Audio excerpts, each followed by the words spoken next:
देश में कितनी पीड़ा है, कितनी मंदी है, उस सब के बीच में ये प्रयत्न किया गया है कि prevention of money laundering act, जिसको पीएमएलए कहते हैं, उसका एक और नया आयाम ढूंढा जाए दुरुपयोग करने का जीएसटी विषयों में। और जैसा हम जानते हैं कि ये पीएमएलए का जो भयानक व्यापक एक ढांचा बनाया गया है, उसमें सैकड़ों एजेंसीज को ज्वाइन किया जाता है। आज की तारीख में 15 एजेंसीज हैं वहाँ पर। Competition commission of India, national investigation agency, serious frauds office, state police, ministry of external affairs, 15 नाम हैं सूची में। मैं सब नाम नहीं दे रहा हूँ। आज बहाना दिया गया है कि ये आवश्यक है देश के लिए, लेकिन अब इसकी कुछ रोचक पहलू देखें आप।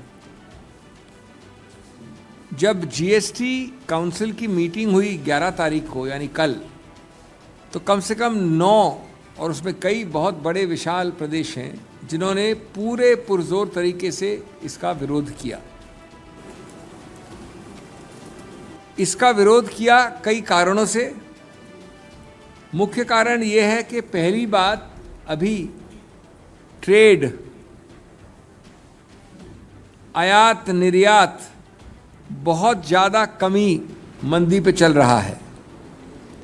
आज सच्चा सरल बिजनेस के आदमी वैसे ही कमर तोड़े हुए चल रहा है, उसके ऊपर बोझ बहुत ज़्यादा है। अब आप पीएमएलए के द्वारा वो जितने भी छोटे बिजनेस हैं, और कई छोटे बिजनेस 1 करोड़ से ज़्यादा होते हैं, उन सब की कमर तोड़ने के अलावा उनको नियंत्रित करना चाहते हैं, अपने से भयभीत रखना चाहते हैं, उसको दबाना चाहते हैं। और आज आप जीएसटी के विषय में इंफॉर्मेशन शेयरिंग इस नए कानून द्वारा, नए नोटिफिकेशन द्वारा शुरू कर रहे हैं छोटे के लिए। हम जानते हैं दोस्तों कि ईडी अभी नहीं, कई सालों से किस प्रकार से अपना दुरुपयोग कर रही है अधिकार क्षेत्रों का। अब वो दुरुपयोग जीएसटी के क्षेत्र में छोटे बिजनेसेस की तरफ भी जाएगा। इसके बिना भी दिन प्रतिदिन, कोविड के पहले और कोविड के बाद, ये छोटे बिजनेसेस, जिनको आप एसएमई भी कहते हैं, दिन प्रतिदिन अपनी पीड़ा व्यक्त करते थे, कंप्लेन करते थे। अब सोचिए, जब इनको थोड़ा थोड़ा रिकवरी का टाइम आया है, तो एक और बोझ डाल दिया गया है। बोझ से ज़्यादा एक बहुत बड़ा भय डाल दिया गया है। ये हम समझते हैं कि टैक्स आतंकवाद के अलावा और कुछ नहीं है। टैक्स आतंकवाद, टैक्स टेररिज्म। अचानक चुपचाप इसको ले आए 7 जुलाई को एक गेजेट नोटिफिकेशन द्वारा।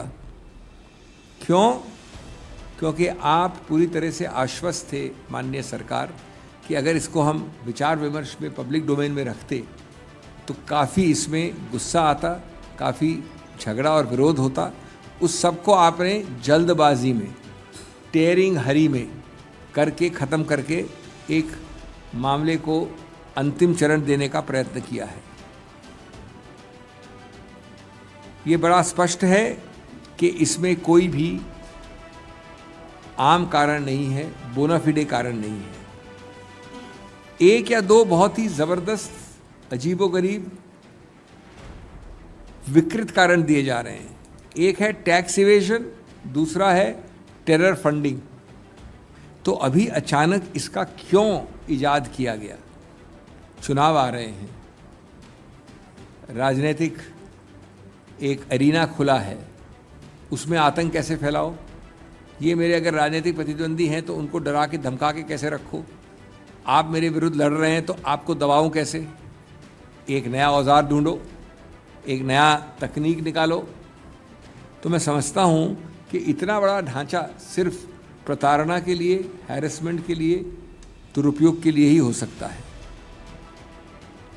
और वो दूसरी बात हमने अलग से बात कर ही ली है कि बिज़नेस अगर आप कर रहे हैं और जीएसटी की भी गड़बड़ी भी कर रहे हैं, तो आपको सिर्फ पर्चा करके बीजेपी भाजपा का मेंबर बनना है बस।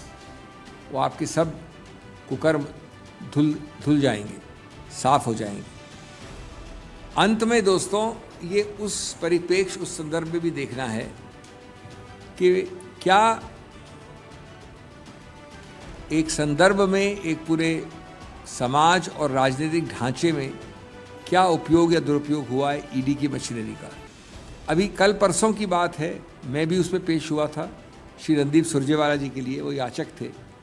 उच्चतम न्यायालय ने कहा है कि ये बार बार जानबूझकर के आपको दुनिया भर में एक ही आदमी मिला है, क्या सिर्फ एक यही आदमी है जो ईडी का डायरेक्टर हो सकता है? एक बार मना किया हमने, दूसरी बार बना दिया, दूसरी बार मना किया, तीसरी बार बना दिया। तो आपको इस परिप्रेक्ष्य में देखना है, और ये परिप्रेक्ष्य है कंट्रोल फ्रीक सरकार, नियंत्रण सरकार, प्रताड़ना सरकार, डरा धमका के रखने वाली सरकार।